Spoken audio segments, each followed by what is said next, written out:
महाभक्तप्रह्लादः कष्टवीला म्हणोनीतया कारणे सिंहजाला नये ज्वाळवेषाळसन्निधकोणी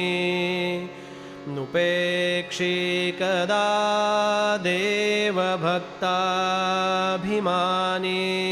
कृपाभाकिता जाहला वज्रपाणी तया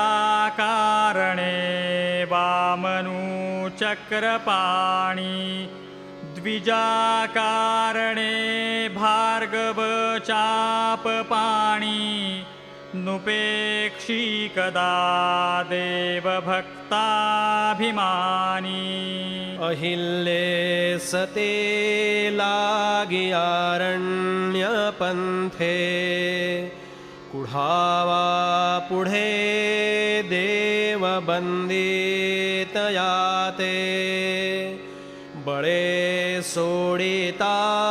घाव घाली निशाणी नुपेक्षी कदा रामदासाभिमानी तये द्रुपदी कारणे लागवेगे त्वरे धावतु सर्वसांडूनि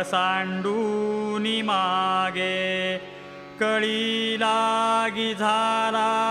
असे बौद्धमौनी नुपेक्षी कदा देवभक्ताभिमानी अनाथांदिना कारणे जन्मताहे कलंकी पुढे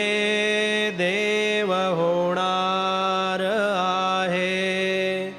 जयावर्णिता सीणली वेदवाणी नुपेक्षी कदा देवभक्ताभिमानी